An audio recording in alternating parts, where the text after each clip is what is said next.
Nah, sebenarnya tambang itu positif apa negatif sih, Mas? Dari ujung kepala sampai ujung kaki Udah ada tambangnya. udah tambang semua gitu ya. Kalau misalnya salah mengelola lingkungan, itu yang paling terdampak itu lingkungan yang seperti apa? Lingkungan apa yang paling kena dari perusahaan si tambang ini, apalagi nikel ini?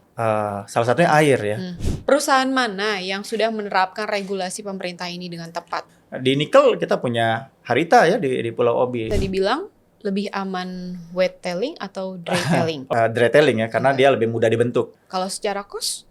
Kalau kos mahal. Oh. Di Harita itu mereka memanfaatkan cekungan-cekungan ya, antara disposal dengan disposal, kemudian mereka masukkan di dry tailingnya di situ, bentuknya timbunan, dan itu pun mereka kasih lagi dasar yang dari material yang kedap ya, jadi air itu tidak punya kesempatan untuk masuk ke dalam air tanah.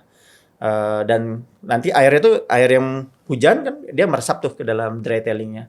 Nah nanti ditangkap oleh pipa di bawah. Jadi ada pipa di bawahnya, kemudian keluar. Nah itu mereka olah lagi, gitu. Sampai pada waktu mereka reklamasi, mereka pastiin itu direklamasi, ya nanti ya bisa ditanamin lagi gitu ya. Baru mereka bisa hentikan proses itu. Berarti Harita di Pulau Obi ini bisa menjadi salah satu contoh perusahaan-perusahaan tambang lain dong, perusahaan nikel lainnya dong, Mas? Iya, bisa dibilang layak jadi percontohan ya.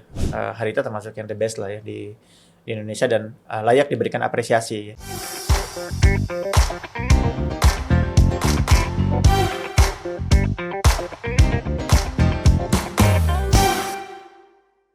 Assalamualaikum warahmatullahi wabarakatuh. Jumpa lagi di podcast jurnalistik bersama saya Dila Hantika. Kita akan berbicara atau membahas soal dirty nickel. Apa sih dirty nickel itu? Sudah ada di studio, yaitu pakarnya Dr. Muhammad Sony Apvertiawan yang merupakan pakar pengelolaan air tambang.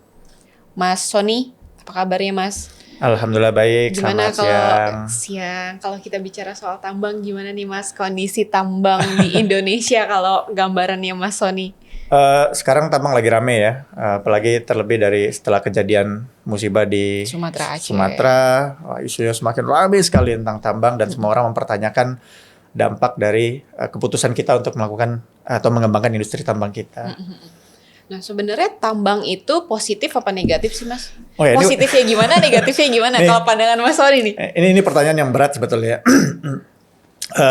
Saya mungkin mulai dari industri tambang itu sendiri. Tambang itu unik sebetulnya. Tambang ini beda dengan karakteristiknya, itu berbeda sama industri yang lainnya. Berbeda dengan karakteristik industri tekstil, industri manufaktur lainnya, itu berbeda sebetulnya. Karena ini betul-betul industri yang masif, melibatkan peralatan yang sangat-sangat masif, melibatkan sumber daya manusia yang sangat masif, dan melibatkan perpindahan material itu yang sangat masif sekali, gitu. Jadi wajar kalau misalkan industri ini menjadi perhatian oleh banyak masyarakat, gitu ya. Ini sangat wajar sekali. Jadi kalau ditanya apakah positif dan negatif, ini paradoks sebetulnya ya. Karena tambang itu produknya itu menjadi kebutuhan manusia. Sulit kita memungkiri bahwa kita nggak butuh tambang. Enggak, kita butuh tambang. Karena dari ujung kepala sampai ujung kaki udah tambang semua gitu ya. Kita pakai jam tangan juga produk tambang. Betul. Ini juga baju juga produk tambang sebetulnya. Karena ada material tambang, ada mesin produksi tekstil juga hasil dari kegiatan pertambangan. Sepatu juga hasil dari produk pertambangan. Jadi sulit untuk mengatakan bahwa kita tidak butuh produk pertambangan. Nah, disitulah paradoksnya. Ketika kita membutuhkan produk tambang, tapi di sisi lain ada potensi dampak terhadap lingkungan yang signifikan dari kegiatan industri pertambangan. Nah, itu paradoks yang mungkin tidak akan pernah selesai gitu ya, akan selalu seru untuk dibahas. Sampai kapanpun akan seru sekali. Iya, berarti intinya kita juga tidak boleh anti tambang, tapi kita juga harus memperhatikan lingkungan yang ada di sekitar tambang. Betul. Gitu. Jadi kalau dari perspektif kita gitu ya, maka tambang itu jangan dibenci sebetulnya, karena mau nggak mau kita membutuhkan industri pertambangan ini. Dan ada nilai ekonomi dan benefit masyarakat itu besar sekali sebetulnya ya. Kita lihat banyak kota-kota yang hidup tumbuh signifikan itu karena industri pertambangan. Tapi di sisi lain juga kita nggak boleh memungkiri bahwa ada potensi dampak lingkungan yang harus menjadi perhatian kita semua. Nah, itu yang mungkin harus kita diskusikan dan ya kita jaga bareng-bareng. Nah, kalau label atau istilah dari dirty nikel. Oke. Itu kan sering banget tuh disematin di industri-industri pertambangan. Sebenarnya dirty nickel itu adalah murni masalah lingkungan itu sendiri atau si perusahaannya ini yang tidak bisa mengimplementasikan dari keberlangsungan si perusahaan tambang betul. ini. Iya, dirty nickel. Ini lagi-lagi paradoksnya ya. Ketika dunia mungkin 10 tahun terakhir ini mulai ekspansif untuk mengembangkan energi ramah lingkungan gitu ya. Kita mobil listrik mulai bertumbuh ya. Di mana-mana sekarang mobil listrik udah banyak dan itu ada kebutuhan produk nikel di situ. Ada baterai yang salah satu kebutuhan komoditasnya itu ya dari nikel gitu ya. Disitulah paradoksnya. Ketika kita berbicara renewable energy, kita bicara industri ramah lingkungan, tapi di situ kita masih butuh tambang, gitu ya. Dan itu salah satu dari tambang nikel. Nah, disebut dengan dirty nickel mungkin paradoksnya ya, karena kita ngelihat bahwa industri tambang balik lagi karena dia bersifatnya masif, ya, mengubah bentuk muka bumi, gitu ya, morfologi permukaan, gitu ya, mempengaruhi hidrologi setempatnya. Nah itu yang akan menjawabkan atau keluarlah ya analisis bahwa industri nikel atau sampai ke produk nikelnya gitu ya itu disebut sebagai dirty nickel gitu. Berarti nggak salah juga ya kalau sekarang negara kita perkecil lagi negara Indonesia sendiri itu banyak sekali tambang-tambang yang sekarang arahnya ke nikel ya Mas ya? Iya, kalau kita jalan gitu ya dari Kendari ke utara, ke selatan, ke Maluku gitu ya, itu banyak sekali sih tambang nikel. Pinggir kiri kanan jalan itu tambang nikel gitu ya. Ada ada hilirisasinya, ada pemurniannya, itu banyak sekali sih sebetulnya. Karena memang ya tadi Mas Sony juga bilang apapun yang melekat pada diri kita sampai saat ini teknologi kendaraan listrik aja sekarang udah pada pakainya nikel ya. Iya, salah satunya juga coba kita lihat datanya ya. Pemilik gadget handphone itu populasinya lebih banyak daripada populasi Indonesia gitu. Iya sih, kayak Mas Sony aja punya berapa gadget, nggak mungkin cuma satu kan? Nggak punya satu kan? Iya. Mungkin ada orang yang punya tablet, punya laptop juga. Handphone punya 2 nomor. Nah itu yang buat 2 nomor 2 handphone. 2 handphone. Punya tablet juga. Punya tablet juga. Jadi ada demand, ada supply gitu ya. Jadi ini akan ya kayak telur sama anak ayam aja, mana yang disalahkan duluan. Iya. Tapi kalau misalnya kita bicara soal tambang ya, apalagi nikel yang sekarang lagi benar-benar gencar di rumornya banyak, paradoks juga tadi kan Mas Sony bilang. Sebenarnya apa sih kalau misalnya suatu perusahaan tambang kalau misalnya salah mengelola lingkungan, itu yang paling terdampak itu lingkungan yang seperti apa? Lingkungan apa yang paling kena dari perusahaan si tambang ini, apalagi nikel ini? Yang paling rusak gitu? Ya, yang paling kelihatan lah ya. Kalau kita lihat masyarakat kita kan paling mudah untuk melihat kalau terjadinya pencemaran atau dampak terhadap lingkungan, ya tentu salah satunya air ya. Kenapa air ini menjadi signifikan isunya? Pertama, karakteristik negara kita sendiri. Kita itu adalah negara hutan hujan tropis. Betul. Hujan kita tuh banyak besar sekali gitu ya. Sekarang aja hujan mulu. Hujan melulu, betul. Di Sumatera kemarin kejadian musibah hujannya 400 mm per hari. Itu sama kayak total curah hujan dalam 3 bulan mungkin. Jadi besar sekali sebetulnya hujan kita. Nah itu yang dihadapi oleh tambang-tambang di Indonesia. Hujan kita besar, akhirnya dan karakteristik industri nikelnya itu dia tambang terbuka, jadi dia betul-betul tambang terbuka ya. Kita kan mostly tambang di Indonesia adalah tambang terbuka sebetulnya, atau kita sebut sebagai open pit mine gitu ya. Nah, karena dia tambangnya dibuka, hujannya besar, maka yang punya dampak paling signifikan ya salah satunya adalah air potensinya. Jadi air ini kalau sudah jatuh ke area tambang, luas bukaannya besar, dia sudah terganggu, artinya air yang di larian ya. Jadi air itu kan kalau hutan dia jatuh, kemungkinan dia meresap ke dalam air kalau masih hutan gitu ya. Bukan sawit ya. Bukan sawit. Nah, kalau dia sudah terbuka, maka dia akan lebih banyak airnya yang mengalir di permukaan. Nah, itu yang dia kontak sama material bekas tambangnya gitu ya, yang ditambang ya pasti akan memberikan dampak terhadap air permukaan di sekitarnya. Oke, terus kenapa ya kalau misalnya selalu gitu ya, kenapa selalu manajemen air dan juga limbah cair yang menjadi titik lemah dari si perusahaan nikel ini? Oke, ini pertanyaan menarik dan menurut saya clue ya. Kenapa banyak perusahaan punya isu terkait dengan pengelolaan air? Jawabannya tadi sebetulnya. Banyak perusahaan yang tidak menyadari bahwa kita itu problem besarnya adalah volume hujan kita tuh tinggi. Volume air yang dikelola biar tidak masuk ke dalam, keluar dari area tambang kita dengan aman gitu ya, itu besar sekali, bisa jutaan meter kubik air yang harus dikelola oleh perusahaan. Jadi teman-teman di perusahaan harus menyadari bahwa volume airnya besar. Jadi dengan menyadari volume airnya besar, maka teman-teman harus mencari metode pengelolaan yang tepat sebetulnya. Salah satunya adalah mengendalikan debit airnya. Jadi volumenya jangan dibiarin begitu saja besar gitu ya. Nah itu yang kita khawatirkan sebetulnya. Dan tidak ada teknologi apapun dari negara manapun yang bisa mengelola atau mengolah air yang tadi air terkontaminasi menjadi air bersih dengan volume yang sangat besar sekali. Itu nggak ada teknologinya. Jadi satu-satunya cara adalah kendalikan debitnya di area tambangnya. Jadi debitnya dikendalikan agar kita bisa mengolah dengan baik sehingga bisa rilis ke masyarakat itu dengan volume yang bisa dikendalikan dan kualitasnya baik. Nah, cara pengelolaannya itu apakah sudah diatur sama pemerintah sendiri atau tergantung, balik lagi, ini ada perusahaan yang sebenarnya regulasinya udah tepat nih Mas, tapi balik lagi mungkin nakal istilahnya. Gak merugi. Oke, kalau kita perhatiin ya, dan kita sadari sebetulnya pemerintah kita itu sudah punya instrumen regulasi yang luar biasa lengkap sekali. Bahkan kolega dari Jepang di satu waktu pernah cerita dengan saya, Indonesia itu soal regulasi itu lengkap sekali.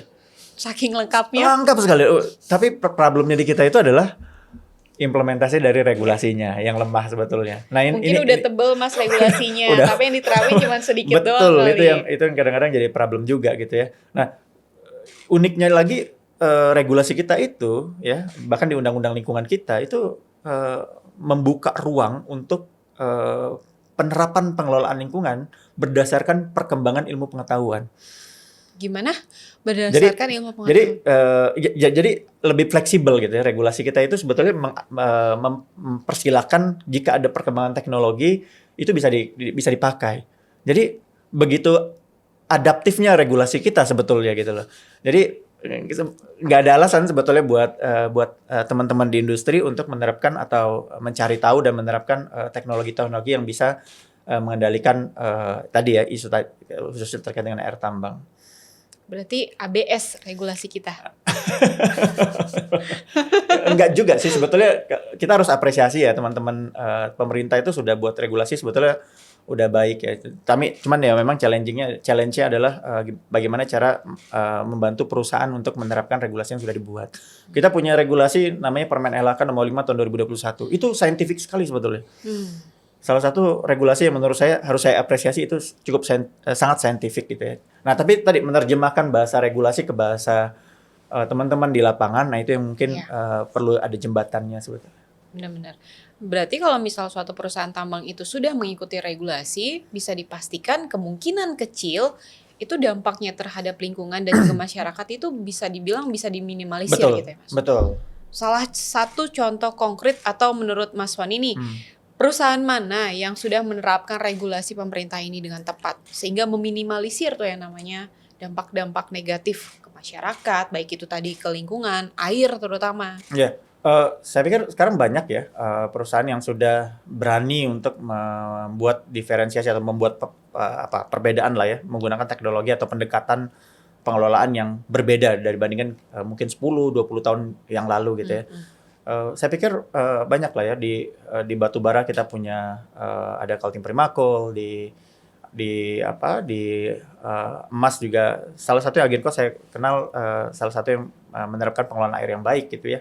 Di nikel kita punya Harita ya di Pulau Obi, itu juga kita harus apresiasi ya pengelolaan air dan tailingnya juga udah sangat baik sekali sebetulnya, dan itu bisa jadi contoh bagaimana teman-teman di industri lain, tambang yang lain itu bisa mengadopsi apa yang sudah dilakukan oleh tambang-tambang yang sukses gitu ya untuk mengendalikan air khususnya. Emang yang dilakukan sama Harita di Pulau Obi itu apa? Sampai akhirnya bisa meminimalisir atau memaksimalkan kualitas air laut ataupun air tanah itu Ya. jadi aman gitu. Yang sepengetahuan saya kemarin kebetulan sejak 2020 itu kita melakukan cukup banyak riset ya di Pulau Obi ya. Mungkin dulu waktu 2020-an awal sama ya menurut saya. Teman-teman di sana juga struggling gitu ya untuk mengendalikan air isunya karena besar sekali dan mereka pulau gitu ya. Mereka ada di upstreamnya, ada di atas, sedangkan di bawahnya ada masyarakat gitu Iya ya. betul, itu kan udah langsung ke bawah banget ya. Udah langsung banget gitu ya. Mereka keluar pun sudah ketemu dengan masyarakat dan itu menjadi tantangan di banyak tambang lah ya, sama seperti di Pulau Obi. Nah, waktu pertama kali datang mereka masih struggling lah ya untuk mengendalikan itu. Tapi beberapa tahun yang lalu saya ke sana mereka sudah punya betul-betul membarrier gitu ya. Ada sedimen pond yang sangat besar sekali menurut saya. Itu sangat besar sekali dan ya waktu akhirnya ke sana lagi dapat kesempatan ke sana, saya termasuk yang mungkin kaget gitu ya. Wah, ini besar sekali nih sedimen pondnya gitu ya. Sedimen pond itu gini, sedimen pond itu jadi air dari kegiatan tambang, kemudian dia akan masuk ke dalam sedimen pond ini. Jadi sedimen pond itu bukan, sedimen pond itu pengolahan sebetulnya. Gitu. Jadi dia yang mengolah air tambang ini biar bagus lah keluar itu dia memenuhi baku mutu lingkungan yang ditetapkan oleh pemerintah. Nah itu besar sekali itu hari itu. Dan sebagian airnya dipompa ulang karena kan mereka pakai hidrometalurgi ya untuk ambil si nikelnya itu ada proses metalurgi, proses untuk ngambil nikel itu menggunakan airnya itu konsumsi airnya besar sekali. Jadi dari air itu mereka manfaatin lagi, jadi di recycle lah air diputar lagi gitu. Nah itu menurut saya metode yang baik ya untuk pengendalian. Berarti itu nama metodenya dry stack. Kalau dry stack tailling beda. Nah dry stack tailling itu jadi dari proses pengambilan nikel itu dia kan kalau dari tanah ya, kan nikel itu tanah sama batunya ya, sebagian itu bentuknya batu. Itu diambil kemudian diproses di pabriknya. Nah kan ada material nikelnya, ada bukan nikelnya. Nah yang bukan dipisah lah, diambil nikelnya. Yang lainnya dibuang. Nah itulah bentuknya tailing sebetulnya. Nah bentuknya tailing itu biasanya sebelum-sebelumnya tailing itu bentuknya ya seperti lumpur. Jadi ada airnya, banyak airnya, konten airnya banyak. Atau berarti bentuknya wet tailing kita sebut ya. Biasanya dia dikumpulkan dalam satu tempat ya, di dam, kemudian tailingnya ditampung di situ. Sampai dia penuh gitu ya.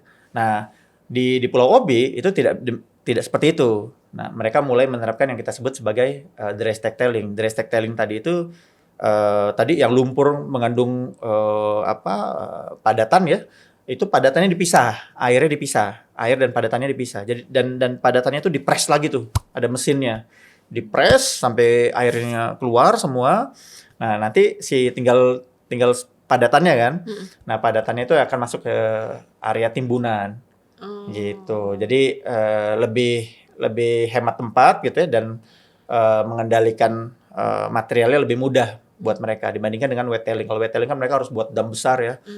Sedangkan kapasitas areanya juga terbatas. Berarti bisa dibilang lebih aman wet tailing atau dry tailing? Oke.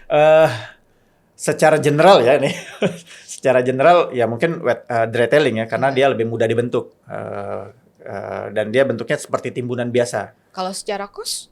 Kalau cost mahal. Dry stack tailing ini mahal sekali karena mereka kan harus mompa dulu, kemudian ditambah bahan kimia ya buat proses kalau di teknik lingkungan itu ditambah polimer ya.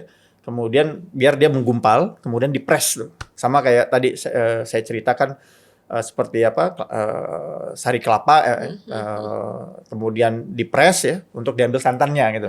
Nah, santannya nanti buang, sari kelapanya nanti dimasuk ke disposal area. Tapi kalau wet tailing itu enggak Enggak, dia langsung dia ditampung di area besar gitu ya, di dam, kemudian ya sampai dia penuh. Nah, sebenarnya dry stack tailing ini sudah ada dalam regulasi pemerintah atau belum sih, Mas? Atau tergantung perusahaannya aja mau pakai yang mana? Kalau cost-nya mau yang lumayan tinggi pakai dry? Saya agak lupa sebetulnya apakah sudah diwajibkan atau belum. Tapi memang pemerintah mengarahkan ke arah dry stack tailing ya. Karena memang tadi mengingat keamanan ya dan resiko sebetulnya ke arah sana. Nah, Kalau misalnya si Harita sendiri ini kan tadi bicara yang di Pulau Obi, salah satunya itu Harita karena kan tempat dia itu di atas, terus pemukimannya udah Iya, di iya, bawah betul. gitu ya. Implementasinya kalau dari Harita sendiri gimana?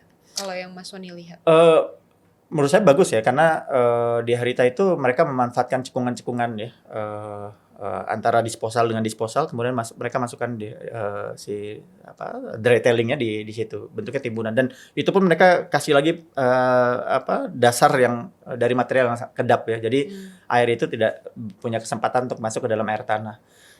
Dan nanti airnya itu air yang hujan kan dia meresap tuh ke dalam dry tailingnya. Nah nanti ditangkap oleh pipa di bawah. Jadi ada pipa di bawahnya, kemudian keluar. Nah itu mereka olah lagi, gitu. Sampai pada waktu mereka reklamasi, mereka pastiin itu direklamasi, ya nanti ya bisa ditanamin lagi gitu ya. Baru mereka bisa hentikan proses itu. Itu kan air tanah ya Mas. Kalau dari air lautnya sendiri, apakah merusak ekosistem laut? Oke. Kalau dibilang resiko tetap ada ya. Kalau air laut pasti dia bukan dari air tanah. Potensi yang bisa mencemari laut ya. Pasti dia ada air permukaan. Nah air permukaan itu di tambang nikel kan khas ya. Warnanya kan merah tuh. Enak di foto drone tuh ya buat teman-teman ya. Kalau di foto drone itu kelihatan lah perbedaannya. Apalagi di timur kan ya. Di timur Indonesia itu kan lautnya indah sekali ya. Kita bisa lihat tuh terumbu karangnya dari permukaan gitu ya. Nah kalau sudah masuk air dari nikel ya pasti akan merah tuh. Nah tadi balik lagi sebetulnya kuncinya ya kendalikan air permukaannya. Jadi selama air permukaannya dikendalikan, kemudian diolah dengan metode yang tepat, airnya bisa kita air laut kondisi lautnya bisa kita jaga. Gitu. Mas kan tadi kan kalau misalnya ngomongin dry stack tailing, itu kan mahal ya. Mahal. Tapi keuntungannya apa Mas? Oke. Dibandingkan wet Iya. tailing ini. Saya cerita sedikit. Metode dry stack tailing itu sebetulnya di keilmuan teknik lingkungan itu biasa sebetulnya, karena di industri-industri sendiri kita terapin. Jadi lumpur dari proses pengolahan IPAL itu kita keringkan dengan metode yang sama sebetulnya. Ada teknologi namanya belt filter press atau filter press gitu ya dan lain-lainnya. Itu bisa itu umum sebetulnya digunakan. Nah, tapi untuk ukuran di tambang dengan volume yang sangat besar sekali itu jadi mahal sekali gitu ya. Tapi kan keuntungannya juga gede. Nah, betul. Itu yang saya bilang mahal tapi resikonya jadi kecil. Jadi resiko terjadi longsor gitu ya, resiko dan lain-lainnya itu menjadi lebih kecil. Jadi ya cost-nya mahal tapi resikonya mereka bisa kendalikan. Itu sih sebetulnya manfaatnya. Nah kemarin itu kan sempat ada berita soal di wilayah tambang yang longsor. Betul. Apakah salah satunya tidak menggunakan dry stack tailing Mas? Atau memang itu cuaca alam? Iya, saya belum pernah ke lokasinya ya. Disclaimer dulu nih. Tapi kalau lihat dari videonya ya tampaknya mereka menggunakan wet tailing ya. Saya kurang tahu persis ya. Karena seperti runtuhnya ya seperti selari gitu ya. Iya, tersusut gitu. Iya, gitu ya, seperti lumpur aja turun ke bawah gitu ya. Ya dugaan saya sih pakai wet tailing ya. Ya itu jadi resiko, salah satu resikonya kalau aspek geotekniknya itu tidak diperhatikan. Geoteknik itu bisa dari karakteristik dari batuan sebagai dasarnya ya, tanah dasarnya maupun layer by layer dari timbunannya atau tailingnya. Berarti Harita di Pulau Obi ini bisa menjadi salah satu contoh perusahaan-perusahaan tambang lain dong, perusahaan nikel lainnya dong Mas? Iya, bisa dibilang layak jadi percontohan ya. Ya walaupun pasti perdebatannya tadi ya, cost yang sangat mahal sekali, belum tentu perusahaan lain bisa meniru itu ya, karena komitmen tadi ya, karena cost-nya sangat mahal, effortnya lebih banyak juga. Kalau dia wet tailing kan tinggal dipompa ya, tinggal dipompa kemudian masuk ke sana. Tapi kalau wet tailing ya mereka harus tambahin bahan kimia. Dry tailing maksudnya? Dry tailing tadi mereka harus tambah bahan kimia, kemudian mereka harus beli alat namanya bed filter atau filter press gitu ya. Kemudian mereka harus ada conveyor untuk naruh ke disposal, harus ada mobilisasi peralatan lagi. Wah itu jadi mahal sekali sih. Tapi kalau menurut Harita kenapa dia akhirnya memakai itu Mas? Dugaan saya sih karena resiko ya, lebih ke mereka paham resiko. Mereka ingin meminimalkan resiko. Jadi lebih baik capital cost dan operation cost mereka yang naik, tapi resikonya jadi turun. Mas kan banyak sekali ya kalau misalnya di publik itu selalu bilang gali aja terus sampai dalam gitu. Sebenarnya kalau dari pandangan Mas sendiri, tambang itu normalnya digalinya itu sampai kedalaman berapa meter sih? Atau mungkin perusahaan tambang ini bisa hidup selama berapa tahun gitu nggak sih Mas? Ada jangka waktunya nggak sih? Oke. Balik lagi ya, Ini untuk betul. lingkungan. Betul. Ini pertanyaan menarik dan sebetulnya pertanyaan itu bisa dijawab dari dokumen namanya analisis mengenai dampak lingkungan. Dokumen AMDAL yang wajib dibuat oleh perusahaan industri sebelum mereka Membuat. beroperasi. Oke. Gitu. Itu harusnya sudah ada. Nah, sebetulnya secara konsep ya, secara etiknya itu nggak boleh ditambang semua. Ya. Ditambang semua. Misalnya ini meja nih meja Mas. ini resource-nya gitu ya. Oh Itu yang kita nggak boleh cuma gitu. segini aja gitu. Iya. Karena kenapa? Karena ada daya dukung lingkungan. Daya dukung lingkungan itu artinya kalau misalkan dia ditambang semua, maka impact-nya itu jauh lebih besar daripada benefit-nya. Gitu. Nah, itu yang harus dianalisis di dokumen AMDAL. Jadi nggak mungkin kita bisa nambang semuanya. Harus ada yang diikhlaskan gitu ya. Iya. Atas nama untuk mendukung tadi konservasi lingkungan. Tapi kan kalau udah ngomongin bicara soal yang punya perusahaan kan pasti nggak akan mikir itu dong Mas. Iya, sayangnya itu. Iya kan? Ya realistis aja, pasti yang mereka pikirkan adalah cuannya, Betul. seberapa banyak, Betul. seberapa lama Betul. bisa beroperasi ini perusahaan tambang ini kan. Nah, itulah tugas pemerintah sebetulnya ya. Memberikan batasan-batasan. Batasan-batasan ini kan bukan berarti membatasi operation gitu ya, operasinya mereka, tapi lebih tadi daya dukung lingkungannya itu terbatas. Jadi daripada resiko cost kita terhadap pemulihan lingkungan itu jauh lebih mahal dibanding benefit dari tambangnya, ya lebih baik dibatasi sih. Mas, ada nggak sih tempat-tempat atau daerah yang rawan sebenarnya berpotensi tuh nikel di situ, berpotensi emas di situ, batu bara di situ. Tapi ada nggak sih di Indonesia dari Sabang sampai Merauke, ada nggak sih daerah yang banyak tapi nggak boleh tuh untuk ditambang karena balik lagi soal lingkungan? Oh, banyak ya. Saya pikir banyak ya. Di Sulawesi ada danau yang memang dikonservasi ya. Salah satu danau terdalam lah. Itu kan nggak boleh ditambang semuanya tuh. Di Sulawesi. Sulawesi itu ada danau purba yang termasuk danau terdalam di dunia. Aku taunya Danau Toba doang di Sumatera. Ada danaunya, indah sekali itu. Apa Mas sama danaunya? Namanya Danau Matano. Nah, itu kan daerah konservasi sebetulnya. Jadi nggak boleh semuanya ditambang. Gitu ya. Dan sekarang tapi kan potensinya banyak tuh banyak di sana banyak sekali tambang nikel. Itu salah satu. Di lain lagi yang di perbatasan dengan Papua yang sempat rame ya. Sempat rame isu daerah pariwisata dan lain-lainnya gitu ya. Nah, itu sama sebetulnya ya. Ada beberapa daerah yang itu nggak boleh ditambang gitu ya. Walaupun secara resource-nya ya tanda kutip menggiurkan gitu ya. Bagi sebagian kalangan gitu. Tapi kan kalau kita flashback lagi dari omongan kita di awal, kita bilang seluruh yang melekat di tubuh kita itu Betul. hasil tambang. Ya. Sekarang aja populasi kita berapa? Ya Indonesia sendiri 280 ya. Nah, 280 aja tadi Mas Sony bilang satu orang aja gadget. Kalau ngomongin gadget doang ya, maksudnya tambang yang menghasilkan itu salah satunya gadget misalkan, walaupun Betul. pakaian juga mungkin ada ini tambangnya kan. Betul. Satu orang aja gadget itu bisa menggunakan 2 sampai 3, nggak mungkin satu. Ya. Nanti kan semakin tahun kan populasi kita juga semakin meningkat Semakin ya. meningkat, betul. Belum lagi tadi Mas Aswani juga bilang ini daerah tambang sebesar ini, semeja ini nggak bisa semuanya diguruk. Berarti kan harus ada tempat lain untuk menambang. Misalnya tempatnya adalah tempat-tempat yang ilegal. Cara mengatasinya itu gimana tuh Mas? Nah itu konsistensi kita dan komitmen kita ya. Saya pikir balik lagi sih seberapa deal-dealan antara kita mau nambang atau kita mau konservasi gitu ya. Ini akan sulit sih menurut saya ya. Ada satu waktu nanti kita, apalagi sekarang lagi perang mineral ya di dunia ya. Semua orang butuh dengan mineral gitu ya. Benar. Jadi kadang-kadang saya pernah berkunjung ke salah satu tambang di Eropa. Itu udah selesai sejak tahun 1950. Nah, karena ada perang mineral ini, mereka bilang, kami akan nambang lagi Pak tahun depan ini.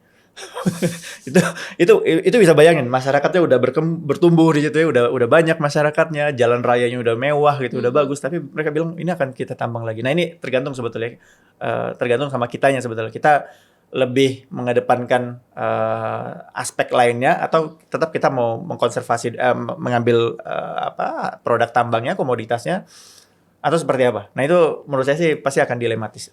Nah iya gimana tuh Mas? Kan dilema tuh Mas. Ya, dilema memang.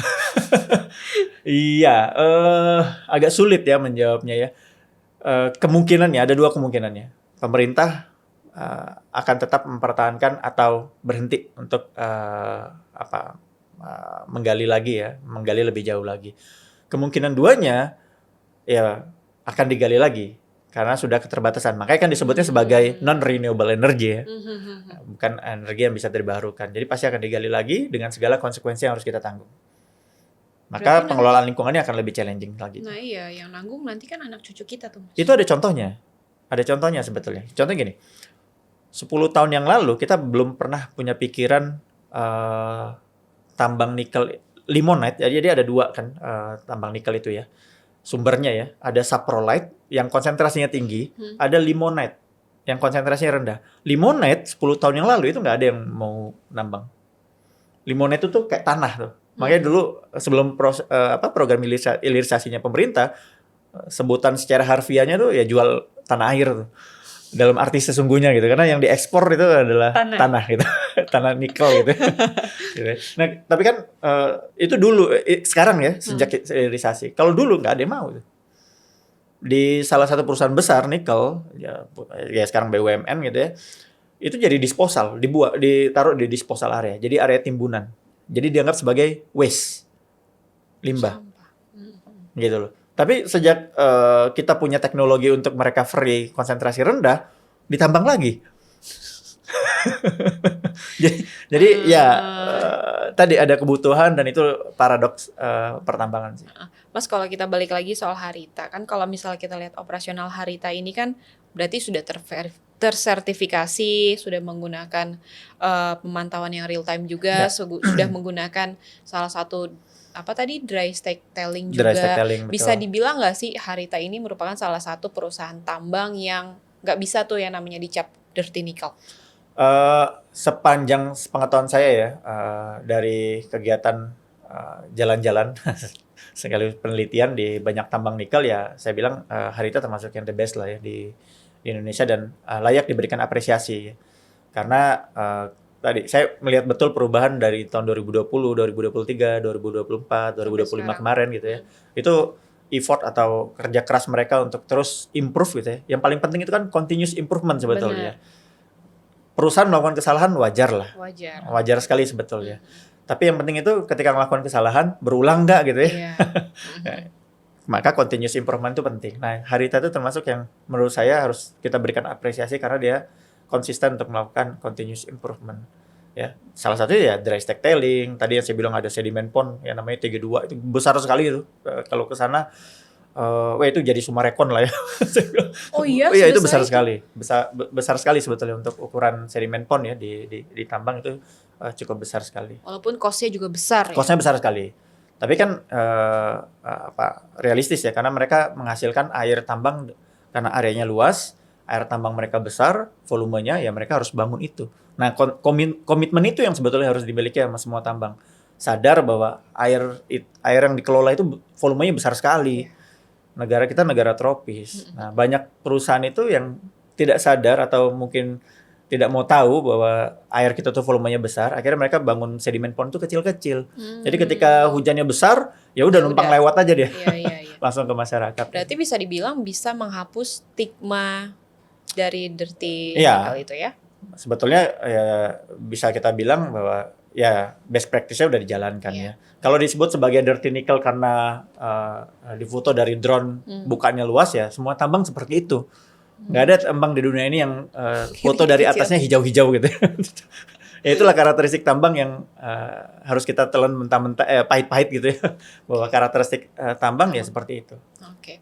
Mas berarti bisa kita simpulkan juga ya kalau misalnya dibilang semakin majunya teknologi berarti semakin banyak atau semakin luas sumber daya alam yang dieksplor. Iya, kemungkinan kedepannya seperti itu sih. Oke. Sekarang ini aku mau nanya sih Mas, soalnya sempat ada yang ngomong AI itu 1 menitnya ngabisin air bersih loh. Gimana ya? AI pakai air bersih untuk masyarakat yang awam atau netizen yang awam kayak saya. Gimana sih prosesnya dan emang bener ya kecanggihan teknologi AI sekarang itu menguras cadangan air bersih kita? Ada salah satu metode yang sejak mungkin satu dasawarsa ini berkembang ya. Namanya life cycle assessment tuh. Life cycle assessment tuh untuk ngelihat di setiap tahapan proses produksi sampai dia digunakan produk itu ya. Itu menghasilkan produk sampingannya apa aja. Konsumsinya berapa, konsumsi airnya berapa banyak dan limbahnya berapa banyak. Kurang lebih seperti itulah. Nah, kalau dibilang tadi AI ya mengkonsumsi air dalam volume yang banyak, jangankan air. Ya, produk komoditas logam pun AI itu menghasilkan dengan volume yang sangat banyak. Karena dia menggunakan prosesor yang sangat besar sekali ya, sangat banyak lagi. Apalagi semua orang sekarang di setiap gadgetnya udah pakai ChatGPT lah segala macam. Google udah nggak ini lagi ya, udah pakai Gemini kan sekarang, bukan googling tapi Gemini gitu. Nah, kita harus paham bahwa AI itu kan dijalankan oleh otak tuh, oleh prosesor, oleh satu sistem lah di servernya ya. Nah, server itu kan dia butuh energi. Nah, energi ini menghasilkan panas. Oke, nah panas ini yang harus didinginkan oleh mereka. Dingininnya pakai air gitu. Salah satunya menggunakan air, gitu. Pasti ada sumber air. Itulah kenapa sekarang banyak perusahaan-perusahaan teknologi besar gitu ya, yang sekarang membangun data centernya di bawah laut. Harapannya bisa memanfaatkan air lautnya untuk mendinginkan. Tapi jadi rusak gak ekosistem di sekitar laut? Itu mungkin perlu penelitian lebih lanjut ya. Soalnya kan pasti ya, setiap apapun yang kita lakukan itu pasti ada resiko. Pasti, betul. Tidak ada, kalau saya punya percaya bahwa semua apa yang dilakukan oleh manusia itu memiliki dampak lingkungan. Betul. Even itu sedikit sekalipun. Ya kayak kita aja mungkin dari stasiun mau ke kantor aja, misalnya naik ojek motor. Betul. Ada juga yang emisinya mungkin udah lama, itu kan juga betul. Udah menghasilkan. Nah, itu kalau dilihat jejaknya, jejak karbonnya gitu, jejak airnya, maka ketika kita bangun pun kita udah buka handphone, itu udah menghasilkan jejak. Tapi kalau kita nggak kayak gitu, jadinya kita balik ke zaman purba dong ya. Iya. itu paradoksnya gitu ya. Kalau kita bicara pertambangan dan bicara lingkungan, itulah paradoksnya. Jadi di sisi lain tambang itu memberikan manfaat, tapi di sisi lain punya potensi memberikan dampak terhadap kita sendiri justru. Berarti intinya kita juga tidak boleh anti tambang dong ya? Iya, jangan anti tambang gitu ya, tapi mari berpikir bareng-bareng untuk mencari solusi yang terbaik, bagaimana caranya mengatasi masalah-masalah yang ada di lapangan gitu. Nah itu kita butuh orang yang lebih banyak sebetulnya. Intinya bijak lah ya Mas ya dalam menggunakan sumber daya alam ini. Nah gitu. Itu juga. Mas Oni, ada lagi nggak yang mau disampaikan atau pesan untuk mungkin masyarakat atau kaum netizen, milenial atau Gen Z atau mungkin Gen Alpha juga sekarang udah paham kali ya. Gimana nih solusi di sekarang nih teknologi semakin maju, digital juga semakin oke, supaya nggak yang ya itu tadi nggak langsung anti tambang, nggak boleh tambang ini tuh. Iya, yang pertama literasi ya. Pahami betul-betul akar permasalahan kita. Kenapa kita mengkonsumsi atau kenapa banyak sekali akhirnya tambang harus dibuka di Indonesia ya, harus dioperasikan. Itu harus dipahami betul ya. Ya salah satunya ya karena budaya kita yang sekarang termasuk konsumtif dalam hal teknologi. Ya semua orang sekarang gadgetnya 2 tadi ya, ada tablet, ada laptop, kemudian udah mobil mungkin 1, 2, 3 gitu ya. Mobil listriknya 2. Iya betul. Nah itu budaya konsumtif kita justru yang memicu eksploitasi sumber daya lebih besar lagi. Jadi lebih bijak menggunakan teknologi gitu ya, dan literasi diperbanyak gitu ya, untuk memahami konteks dan mencari solusi bareng-bareng untuk menciptakan bagaimana tambang itu bisa berjalan tapi bisa kita minimalkan dampak terhadap lingkungannya. Betul. Baik, terima kasih Mas Sony. Sama-sama. Semoga obrolan kita kayak seperti ini membuka literasi baru, membuka wawasan baru, dan ya tadi lebih bijak dalam mengkonsumsi. Betul.